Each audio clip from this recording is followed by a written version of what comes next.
Hello, good morning. ಹೇಗಿದ್ರೆ ಎಲ್ಲರೂ? I hope ನೀವೆಲ್ಲ ಆರೋಗ್ಯವಾಗಿದ್ದೀರಿ ಅಂತ ನಾನು ಭಾವಿಸ್ತೇನೆ. Welcome back to my channel. ಇವತ್ತಿನ ಈ ಒಂದು ರೆಸಿಪಿ ಜೊತೆ ನಿಮ್ಮನ್ನು ವೆಲ್ಕಮ್ ಮಾಡ್ತಾ ಇವತ್ತಿನ ರೆಸಿಪಿ ಬಗ್ಗೆ ನಿಮಗೆ ಹೇಳ್ಕೊಡ್ತೇನೆ. ಇವತ್ತಿನ ರೆಸಿಪಿ ಬಂದು ಗೋಧಿ ರವೆ, ಗೋಧಿ ರವೆ ಅಂತ ಹೇಳ್ತಾರೆ, ಅದರ ಉಪ್ಪಿಟ್ಟೊಂದು ಹೇಳಿಕೊಡ್ತೇನೆ. ತುಂಬ ಸಿಂಪಲ್ ಆಗಿದೆ, ತುಂಬ ರುಚಿಯಾಗಿದೆ. ತುಂಬ ಕೆಲವೇ ಇಂಗ್ರೀಡಿಯೆಂಟ್ಸ್ಗಳನ್ನ ಹಾಕಿ ಮಾಡಿರುವಂಥ ಈ ಉಪ್ಪಿಟ್ಟು ಒಮ್ಮೆ ನೀವು ಸಹ ಟ್ರೈ ಮಾಡಿ ಬನ್ನಿ. ಅದು ಹೇಗೆ ಮಾಡೋದು ಅಂತ ಹೇಳ್ಕೊಡ್ತೇನೆ. ಮೊದಲಿಗೆ ನಾವು ರವನ್ನು ಫ್ರೈ ಮಾಡಿಕೊಂಡು ಸೈಡ್ಗೆ ಇಟ್ಕೊಳ್ಳೋಣ. ಇಲ್ಲಿ ನಾನು 2 ಕಪ್ ರವೆನ ತಗೊಳ್ತಿದ್ದೀನಿ. ಚಿಕ್ಕ ಕಪ್ಪು ಅಲ್ಲಿ 2 ಕಪ್ಪು ರವೆ ತಗೊಳ್ತಿದ್ದೀನಿ. ಓಕೆ, ಈ ರವೆನ ಮೊದಲಿಗೆ ಹುರ್ಕೊಳ್ಳೋಣ. ರವೆ ಲೋ ಫ್ಲೇಮಲ್ಲಿ ಇಟ್ಕೊಂಡು ಹುರ್ಕೊಳ್ತಾ ಇದ್ದೀನಿ. ಅಷ್ಟರಲ್ಲಿ ನಾನು ಇದಕ್ಕೆ ಏನು ಬೇಕೋ ಅದನ್ನೆಲ್ಲ ರೆಡಿ ಮಾಡ್ಕೊಳ್ತೇನೆ. ನೋಡ್ಬೋದು, ಇದು ರವೆದು ಕಲ್ಲರ್ ಉಂಟಲ್ಲ ಚೇಂಜ್ ಆಗ್ತದೆ. ಆವಾಗ ನೀವು ಅದನ್ನು ಫ್ರೈ ಆಗಿದೆ ಅಂದರೆ ರೋಸ್ಟ್ ಆಗಿದೆ ಅಂತೇಳಿ ಕನ್ಸಿಡರ್ ಮಾಡಬೇಕು. ಓಕೆನಾ? ಇದನ್ನು ಒಂದು ಪ್ಲೇಟ್ಗೆ ಈಗ ಹಾಕ್ಕೊಳ್ತೇನೆ. ಈಗ ಇದಕ್ಕೆ ನಾನು 3 ಟೇಬಲ್ ಸ್ಪೂನಷ್ಟು ತುಪ್ಪ ಹಾಕ್ಕೊಳ್ತಿದ್ದೀನಿ. ತುಪ್ಪ ಇಲ್ಲ ಹೇಳಿದವ್ರು ಬೇಕಾದರೆ ನಿಮ್ಮ ನಾರ್ಮಲ್ ಕುಕ್ಕಿಂಗ್ ಆಯಿಲನ್ನೇ ಯೂಸ್ ಮಾಡಿ, ಎಣ್ಣೆಯನ್ನೇ ಯೂಸ್ ಮಾಡಿ. ಈಗ ತುಪ್ಪ ಬಿಸಿ ಆಗ್ತಾ ಬರುವಾಗ ಅದಕ್ಕೆ ನಾವು ಅರ್ಧ ಚಮಚ ಸಾಸಿವೆನ ಸೇರಿಸ್ಕೊಳ್ಳೋಣ. ಸಾಸಿವೆ ಏನು ಪಟ ಹೊಡಿತದೆ ಆವಾಗ ನಾವು ಸ್ವಲ್ಪ ಕರಿಬೇವನ್ನು ಹಾಕೊಳ್ಳೋಣ. ಈಗ ಇದಕ್ಕೊಂದು ನಾನಿಲ್ಲಿ ಒಂದು 15 ಗೋಡಂಬಿನ ತಗೊಂಡು ಈ ಥರ ಕಟ್ ಮಾಡ್ಕೊಂಡಿದ್ದೀನಿ. ಸೊ ಆ ಗೋಡಂಬಿನ ಹಾಕೊಳ್ಳೋಣ. ಗೋಡಂಬಿ ಇಲ್ಲದವರು ಇಷ್ಟ ಇಲ್ಲದವರು ಬೇಕಾದರೆ ನೀವು ರೋಸ್ಟೆಡ್ ಪೀನಟ್, ಹುರಿದ ನೆಲಕಡಲೆನ ಸೇರಿಸ್ಕೋಬೋದು. ಸೊ ಅದು ಆಪ್ಷನಲ್, ನಿಮಗೆ ಬಿಟ್ಟಿದ್ದು. ಬೇಕಾದರೆ ಪೀನಟ್ ಇಲ್ಲದ್ರೆ ಕ್ಯಾಶುನ ಸೇರಿಸ್ಕೊಂಡು ಇದು ಮಾಡಿದ್ರೆ ಸ್ವಲ್ಪ ಕಲರ್ ಇದು ರೋಸ್ಟ್ ಆಗ್ತಾ ಬರುವಾಗ ನಾವೀಗ ಇದಕ್ಕೆ ನಾನು ಈ ಥರ ಚಿಕ್ಕದಾಗಿ ನೀರುಳ್ಳಿನ ಕಟ್ ಮಾಡ್ಕೊಂಡಿದ್ದೀನಿ. ಇದಕ್ಕೆ ನೀರುಳ್ಳಿ ಸ್ವಲ್ಪ ಕ್ವಾಂಟಿಟಿ ಹೆಚ್ಚು, ಹಾಗೆ ನಾನು ದೊಡ್ಡ ನೀರುಳ್ಳಿನ ತಗೊಂಡಿದ್ದೀನಿ. ಫ್ರೈ ಮಾಡ್ಕೊಳ್ಳೋಣ. ನೀರುಳ್ಳಿ ಸ್ವಲ್ಪ ಲೈಟ್ ಬ್ರೌನ್ ತನಕ ಫ್ರೈ ಮಾಡ್ಕೊಳ್ಳೋಣ. ಈಗ ಇದಕ್ಕೆ ನಾವು ಖಾರಕ್ಕೆ ತಕ್ಕ ಹಸಿಮೆಣಸಿನ್ಕಾಯಿನ ಸೇರಿಸ್ಕೊಳ್ಳೋಣ. ಸೇಮ್ ಟೈಮ್ ರುಚಿಗೆ ತಕ್ಕ ಉಪ್ಪನ್ನು ಸೇರಿಸ್ಕೊಳ್ಳೋಣ. ನನಗಿಲ್ಲ ಅಂದಾಜು ಗೊತ್ತಾಗ್ತದೆ. ಸೊ ಆದರೆ ನಾನು 1.5 ಚಮಚ ಹಾಕ್ಕೊಂಡಿದ್ದೀನಿ. Depend on the quantity. ನೀವು ಸಹ ಹಾಗೆ ನಿಮ್ಮ ಮನೆಯವರ ಪ್ರಕಾರ ಸಾಲ್ಟನ್ನು ಸೇರಿಸ್ಕೊಳ್ಳಿ. ಸ್ವಲ್ಪ ಫ್ರೈ ಆಗಲಿ.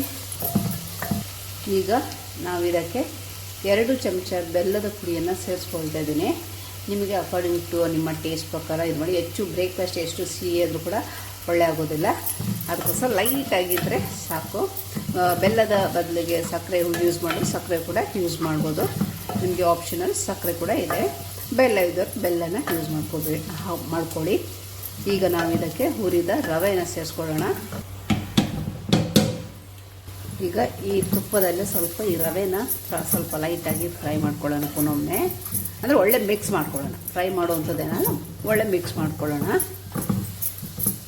ಫ್ರೈ ಮಾಡ್ಕೊಂಡು ಆದ ನಂತರ ಈಗ ನಾವು ಇದಕ್ಕೆ ನೀರನ್ನು ಸೇರಿಸ್ಕೊಳ್ಳೋಣ. ನಾನಿಲ್ಲಿ 1 ಕಪ್ಪು ಏನೇ ಬಾಸ್ಮತಿ ರೈಸ್ ನಾನು ಯೂಸ್ ಮಾಡುವಾಗ ಸಹ ಬಿರಿಯಾನಿ ಆಗಲಿ ಪುಲಾವ್ ಆಗಲಿ 1 ಕಪ್ ಅಕ್ಕಿಗೆ 2 ಕಪ್ ನೀರು ತಗೊಳ್ತೀನಿ. ಅದೇ ರೀತಿ ರವೆ ಉಪ್ಪಿಟ್ಟು, ನಮ್ಮ ನಾರ್ಮಲ್ ಚಿರೋಟಿ ರವೆದು ಉಪ್ಪಿಟ್ಟು ಮಾಡುವಾಗ ಸಹ 1 ಕಪ್ ರವೆಗೆ 2 ಕಪ್ ನೀರನ್ನು ಸೇರಿಸ್ಕೊಳ್ತೇನೆ. ಇದಕ್ಕೆ ಮಾತ್ರ ಸ್ವಲ್ಪ ನೀರು ಹೆಚ್ಚು ಸೇರಿಸಬೇಕು. ಇಲ್ಲಿ ನಾನೀಗ 2 ಕಪ್ಪು ರವೆ ತಗೊಂಡಿದ್ದೀನಿ. ಅದಕ್ಕೆ ನಾನಿಲ್ಲಿ 5 ಕಪ್ಪು ನೀರನ್ನು ಸೇರಿಸ್ಕೊಳ್ತೀನಿ. ಮತ್ತು ನೀರು ಮಾತ್ರ ಸಪ್ರೇಟಾಗಿ ಬಿಸಿ ಮಾಡ್ಕೊಂಡು ಇರಿ. ಓಕೆನಾ? 1 2 3 4 5 ಕಪ್ಪು ನೀರನ್ನು ಸೇರಿಸ್ಕೊಂಡಿದ್ದೀನಿ. ಓಕೆ, ಈಗ ಇದರ ಖಾರ, ಉಪ್ಪು, ಸಿಹಿ ಏನುಂಟು, ಸಿಹಿ ಅಂದರೆ ಲೈಟ್, ನನ್ನ ಸಿಹಿ ಅದು ಇರಬೇಕು ಅನ್ನೋದು ಸ್ವಲ್ಪ ಲೈಟಾಗಿ, ಸ್ವಲ್ಪ ಲೈಟ್ ಸಿಹಿ ಇದ್ದರೆ ಮಕ್ಕಳಿಗೂ ಸಹ ಸ್ವಲ್ಪ ಖುಷಿಯಾಗುತ್ತೆ ತಿನ್ನಲಿಕ್ಕೆ. ತುಂಬ ಚಪ್ಪೆ ಮಾಡಿದರೂ ಕೂಡ ಅವರಿಗೆ ಸ್ವಲ್ಪ ಬೋರ್ ಅಥವಾ ಹೆಚ್ಚಾಗಿ ಉಪ್ಪಿಟ್ಟುಗಳನ್ನ ಯಾರೂ ಇಷ್ಟಪಡೋದಿಲ್ಲ. ಬಟ್ ಈ ರೀತಿ ಮಾಡಿ ನೀವು ಟ್ರೈ ಮಾಡಿ, ಸೊ ಒಳ್ಳೆಯಾಗಿ ಬರುತ್ತೆ. ಓಕೆ, ಒಳ್ಳೆ ಮಿಕ್ಸ್ ಮಾಡಿ. ಈಗ ಇದರ ಉಪ್ಪು ಮತ್ತು ಸಿಹಿಯನ್ನು ಸ್ವಲ್ಪ ನೋಡ್ಕೊಳ್ಳಿ. ಓಕೆ, ನಾನು ಯೂಸ್ ಮಾಡಿರೋದು ಉಪ್ಪು ಮತ್ತು ಸಕ್ಕರೆ ಆಗಲಿ ಖಾರ ಆಗಲಿ ಎಲ್ಲ ಪರ್ಫೆಕ್ಟ್ ಆಗಿದೆ. ಈಗ ಮಿಕ್ಸ್ ಮಾಡಿ ಇನ್ನೊಮ್ಮೆ ಇದನ್ನು ಲೋ ಫ್ಲೇಮ್, ಕಂಪ್ಲೀಟ್ ಲೋ ಫ್ಲೇಮಲ್ಲಿ ಉಂಟಲ್ಲ, ಕಂಪ್ಲೀಟ್ ಲೋ ಫ್ಲೇಮಲ್ಲಿ ನೀವು 10 ನಿಮಿಷ ಇದನ್ನು ಇಡಿ. ಓಕೆ, ಬನ್ನಿ ನೋಡೋಣ. ಓಕೆ, ನೋಡ್ಬೋದು ಕಂಪ್ಲೀಟ್ ಡ್ರೈ ಆಗಿದೆ. ಓಕೆನಾ? ಸೊ ಈಗ ಉಪ್ಪಿಟ್ಟು ಸಹ ನೋಡಿ ಕಂಪ್ಲೀಟ್ ಆಗಿದೆ ಉಪ್ಪಿಟ್ಟು. ಈಗ ಬೆಂಕಿನ ಬಂದ್ ಮಾಡೋಣ. ಬೆಂಕಿ ಬಂದ್ ಮಾಡಿ ಒಂದು 5 ನಿಮಿಷ ಈ ಥರ ಒಳ್ಳೆ ಮಾಡಿ ಮಿಕ್ಸ್ ಮಾಡಿ ಒಂದು 5 ನಿಮಿಷ ಹಾಗೆ ಬಿಡೋಣ. ಓಕೆನಾ? ಸೊ ಐ ಹೋಪ್ ಇವತ್ತಿನ ಈ ಗೋಧಿ ರವೆ ಗೋಧಿ ತರಿ ಏನು ಹೇಳ್ತಾರೆ ಅದ್ರ ಉಪ್ಪಿಟ್ಟು ನಾನು ಮಾಡೋದನ್ನು ತೋರಿಸಿದ್ದೀನಿ. ಐ ಹೋಪ್ ಈ ವಿಡಿಯೋ ನಿಮ್ಗೆ ಇಷ್ಟ ಆಯಿತು ಅಂತ ಅಂದ್ಕೊಳ್ತೇನೆ. ಇಷ್ಟ ಆದರೆ ಒಂದು ಲೈಕ್ ಮಾಡಿ, ಶೇರ್ ಮಾಡಿ, ಚಾನಲ್ನ ಸಬ್ಸ್ಕ್ರೈಬ್ ಮಾಡಿ, ಸಪೋರ್ಟ್ ಮಾಡಿ ಅಂತ ಕೇಳ್ಕೊಳ್ತೇನೆ. ನಮಸ್ಕಾರ.